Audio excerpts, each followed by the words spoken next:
पश्चिम बंगाल में चौथे चरण के मतदान के मद्देनजर केंद्रीय गृह मंत्री और बीजेपी नेता अमित शाह डोमजूर पहुंचे हैं और उन्होंने इस दौरान कहा है कि आज मैं यहां बीजेपी के वरिष्ठ नेता राजीव बनर्जी का प्रचार करने आया हूं। फिलहाल एक ही पंचायत में मेरा दौरा हुआ है। मुझे पूरा भरोसा है कि राजीव जी प्रचंड बहुमत के साथ सीट पर कमल खिलाएंगे।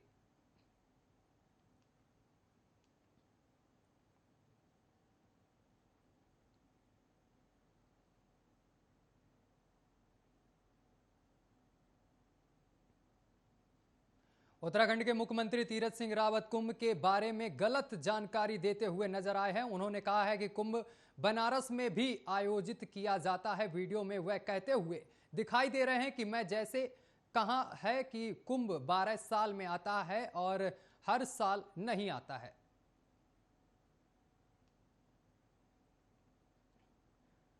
गहलोत कैबिनेट की अहम बैठक आज, जिसमें कई महत्वपूर्ण फैसले लिए गए हैं। बैठक में ईडब्ल्यूएस वर्ग के अन्य आरक्षित वर्गों के समान अधिकतम आयु सीमा में छूट को मंजूरी दी गई है।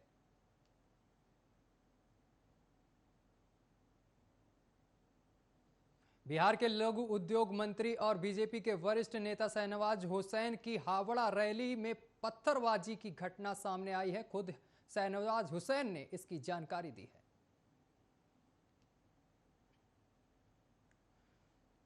पंजाब की रोपड़ जेल से बाहुबली विधायक मुख्तार अंसारी के लेने गई यूपी पुलिस की टीम आखिरकार 900 किलोमीटर की सफर तय करके बुधवार तड़के 4:30 बजे बांदा जेल पहुंच गई। बीजेपी के स्टार प्रचारक मनोज तिवारी बंगाल में बसे यूपी बिहार के लोगों को लुभाने उतरे हैं। मनोज तिवारी ने नौटाही में भोजपुरी गीत गाकर लोगों को लुभाया।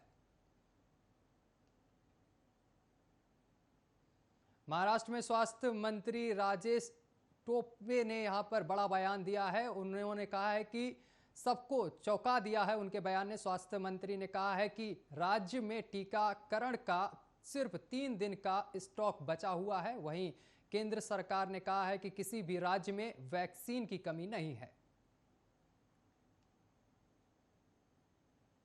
कोरोना के बढ़ते मामलों के बीच पूरे पंजाब में रात 9 बजे से लेकर सुबह 5 बजे तक नाइट कर्फ्यू लगा दिया गया है। इससे पहले 12 जिलों में 10 अप्रैल तक नाइट कर्फ्यू लगाया गया था। अब इससे पूरे प्रदेश पर लागू कर इसकी अवधि 30 अप्रैल तक बढ़ा दी गई है। छत्तीसगढ़ की राजधानी रायपुर में कोरोना की बेतहाशा वृद्धि को देखते हुए प्रदेश सरकार ने 9 से 19 अप्रैल तक संपूर्ण लॉकडाउन लगवाने का फैसला किया है। बता दें कि सरकार ने यह फैसला एक दिन में रिकॉर्ड 2821 मामले सामने आने के बाद लिया है।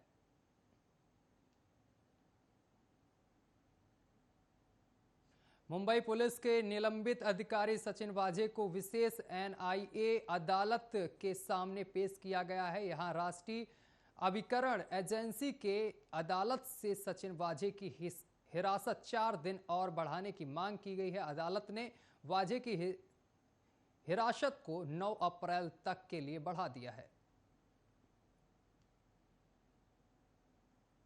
असम में भारतीय जनता पार्टी के एक बड़े नेता ने वंशवाद को लेकर बड़ा बयान दिया है। बीजेपी नेता हेमंत विश्व शर्मा ने यहां पर कहा है कि वंशवाद को लेकर कहा है कि वे नहीं चाहते हैं कि उनका बेटा राजनीति में कदम रखे। वह जितना राजनीति से दूर रहे उतना ही उसके लिए अच्छा रहेगा।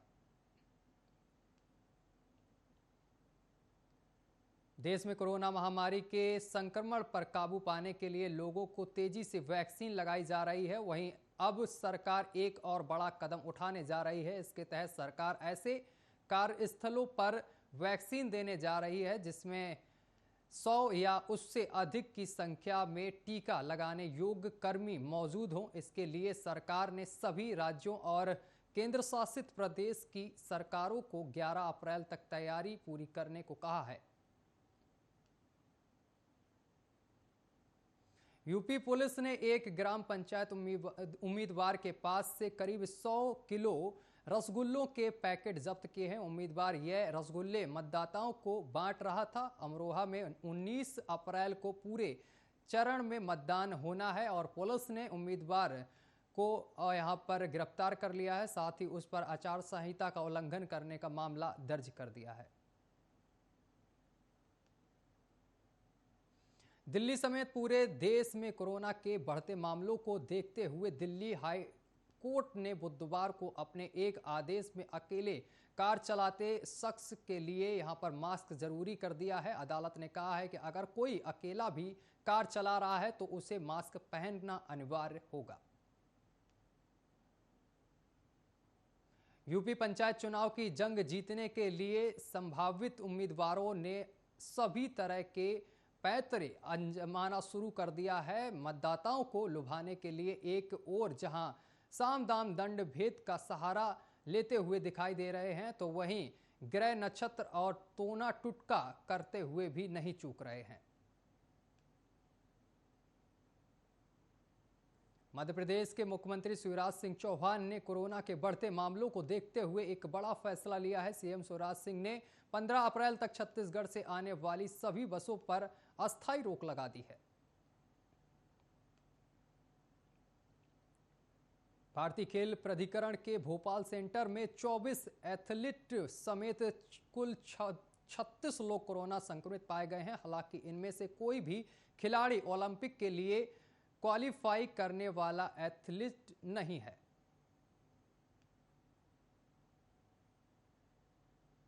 दिल्ली में कोरोना के बढ़ते मामलों को देखते हुए एम्स प्रशासन ने जहां मंगलवार से ओपीडी सेवाएं बंद रखने का फैसला किया है तो बुधवार को सभी स्नातक के छात्रों को घर भेजने की मंजूरी दे दी गई है। बढ़ते कोरोना के कारण एम्स प्रशासन ने ऑफलाइन क्लास बंद करने का फैसला लिया है।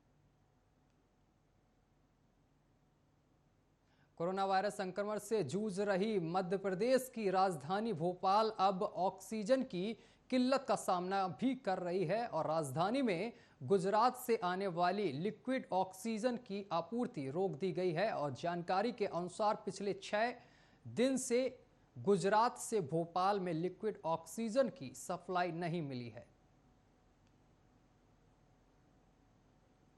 आईआईटी रुड़की में छात्र और छात्राओं के पॉजिटिव आने के बाद अब संक्रमण छात्रों की संख्या 60 हो गई है। वहीं दूसरी ओर हरिद्वार मेला अस्पताल में रेफर किया गया है। छात्र सामान्य होने के बाद संस्था भी लौटे हैं।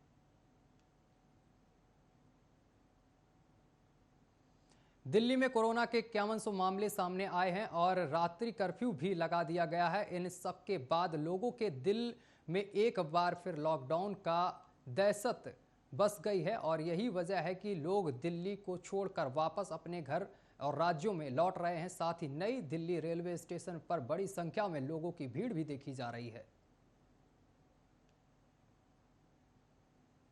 मुंबई की एक अदालत ने हाल ही में पॉक्सो एक्ट के तहत 35 साल के आरोपी पिता को रिहा किया है। पिता पर अपनी 11 साल की बेटी के साथ यौन शोषण करने का आरोप लगाया था। हालांकि बेटी के कोर्ट में बयान देने के बाद पिता को छोड़ दिया गया है। 11 साल की बेटी ने कहा है कि उसने अपने चचेरे भाई के इशारे पर अपने पिता पर यह आरोप लगाया था।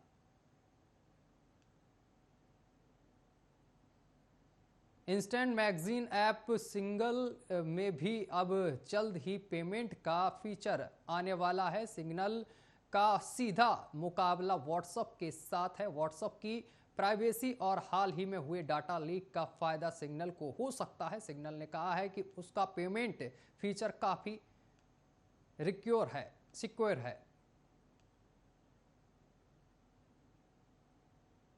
अर्धकुंभ 2016 में अपनों से बिछड़कर महिला आज अचानक महाकुंभ में अपने से मिल गई है, जिसके बाद उसकी खुशी का ठिकाना नहीं रहा है। साथ ही आपको बता दें कि परजिन भी यहां पर खुश नजर आए हैं।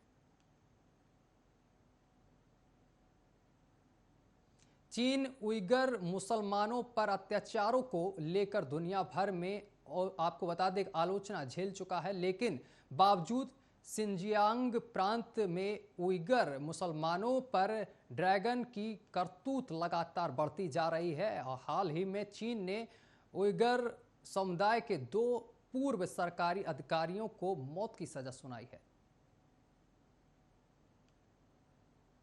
पाकिस्तान से वैक्सीन की कालाबाजारी का मामला सामने आया है। पाकिस्तान में रूस की स्पुतनिक वी की खुराक लगवाने के लिए नागरिकों को 12,000 पाकिस्तानी रुपए यानी कि 5,800 रुपए का खर्च करने पड़ रहे हैं। एक तरफ जहां भारत ने वैक्सीनेशन अभियान को तेज करने के लिए टीके के निर्यात को अस्थायी तौर पर रोक दिया है, तो वहीं पाकिस्तान जैसे एक देश है जहां वैक्सीन के नाम पर भ्रष्टाचार हो रहा है।